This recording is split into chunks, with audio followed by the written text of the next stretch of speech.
Hello friends, welcome to our channel Satya GS classes. चलिए start करते हैं। आज का हमारा टॉपिक है राजनीतिक दल यानी पॉलिटिकल पार्टीज।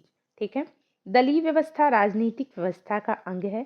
दलीय व्यवस्था द्वारा ही लोकतांत्रिक राजनीतिक व्यवस्थाओं में सरकार का गठन और संचालन होता है। लोक प्रतिनिधित्व अधिनियम 1951 राजनीतिक दलों के पंजीकरण का प्रावधान करता है। राजनीतिक दलों का पंजीकरण किसके तहत किया जाता है? लोक प्रतिनिधित्व अधिनियम 1951 के तहत। और करता कौन है? तो राजनीतिक दलों का पंजीकरण निर्वाचन आयोग द्वारा किया जाता है। कौन करता है? निर्वाचन आयोग करता है क्या? राजनीतिक दलों का पंजीकरण। 52वें संविधान संशोधन अधिनियम 1985 द्वारा राजनीतिक दलों को प्रथम बार 1985 में ही संवैधानिक मान्यता मिली। ये पूछा हुआ क्वेश्चन है कि पहली बार राजनीतिक दलों को संवैधानिक मान्यता कब दी गई थी? तो 1985 में दी गई थी। याद रखना, ये अधिनियम 1 मार्च 1985 से लागू है। ठीक है, 52वें संविधान संशोधन द्वारा भारतीय संविधान में 10वीं अनुसूची को जोड़ा गया था। कब? 1985 ईस्वी में। और इसके तहत 10वीं अनुसूची के तहत दल बदल को रोकने का प्रावधान किया गया है। 91वें संविधान संशोधन कब का है? 2003 का है। इसके तहत भी 10वीं अनुसूची में कुछ संशोधन किए गए हैं। अगला है आंतरिक दलीय लोकतंत्र। राजनीतिक दलों के आंतरिक चुनाव के लिए प्रयुक्त होता है, जो दल के पदाधिकारियों के चुनाव हेतु समय समय पर होते हैं। भारत के विभिन्न राजनीतिक दलों को राष्ट्रीय या राज्य स्तरीय पार्टी की मान्यता देने का अधिकार किसके पास है? तो याद रखना, ये अधिकार निर्वाचन आयोग के पास है। ठीक है, जो भारत के राजनीतिक दल हैं उनको राष्ट्रीय मान्यता या राज्य स्तरीय पार्टी की मान्यता कौन देता है? तो वो निर्वाचन आयोग देता है। और किसके तहत देता है? तो निर्वाचन प्रतीक आरक्षण और आवंटन आदेश अधिनियम 1968 के तहत निर्वाचन आयोग जो है ये राष्ट्रीय पार्टी या राज्य पार्टी की मान्यता देता है। वर्तमान में कुल 6 राजनीतिक दलों को राष्ट्रीय पार्टी का दर्जा प्राप्त है। कितने? तो 6 राजनीतिक दलों को याद रखना। भारतीय राष्ट्रीय कांग्रेस है, भारतीय जनता पार्टी है, बहुजन समाज पार्टी है, कम्युनिस्ट पार्टी ऑफ इंडिया मार्क्सवादी है, नेशनल पीपुल्स पार्टी है और आम आदमी पार्टी है। इन 6 पार्टियों को राष्ट्रीय पार्टी का दर्जा प्राप्त है। भारत में वयस्क मताधिकार के आधार पर मतदान होता है। ये बात आपको पता है कि वयस्क मताधिकार के आधार पर ही भारत में मतदान होता है। राजनीतिक दलों को अपने स्वयं के मानक स्थापित करने की स्वतंत्रता होती है। भारतीय राष्ट्रीय कांग्रेस में राष्ट्रीय शब्द ब्रिटिश शासन के विरुद्ध प्रतिक्रिया से प्रभावित था।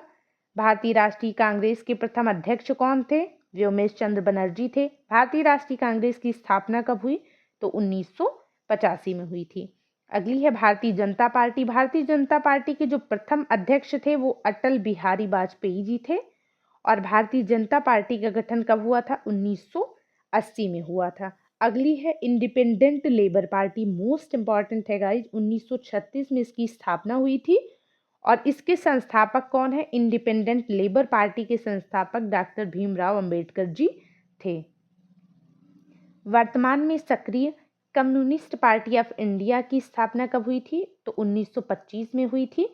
और कम्युनिस्ट पार्टी ऑफ इंडिया मार्क्सवादी की स्थापना कब हुई थी? तो ये 1964 में हुई थी।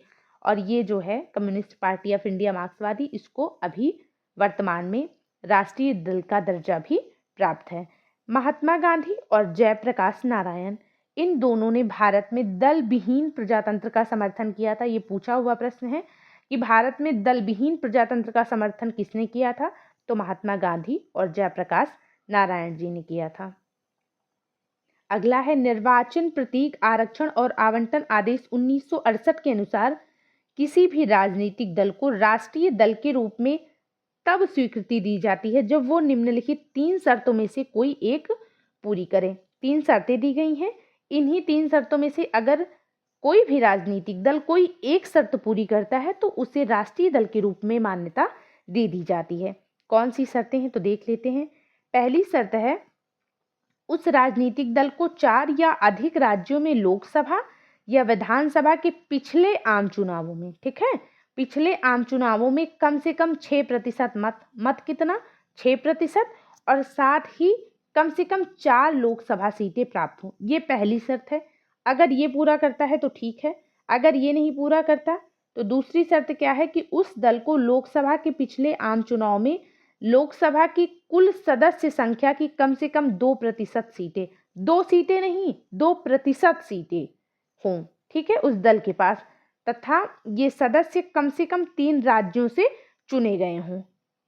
ये दूसरी शर्त है। अगर ये भी नहीं पूरा कर रहा है तो तीसरी शर्त क्या है, उस दल को कम से कम 4 राज्यों में राज्य स्तरीय दल की मान्यता प्राप्त हो। इनमें से कोई भी एक शर्त अगर कोई पार्टी पूरी करती है तो फिर उसको राजनीतिक पार्टी का दर्जा दे दिया जाता है। आई होप आपको ये क्लास पसंद आएगी।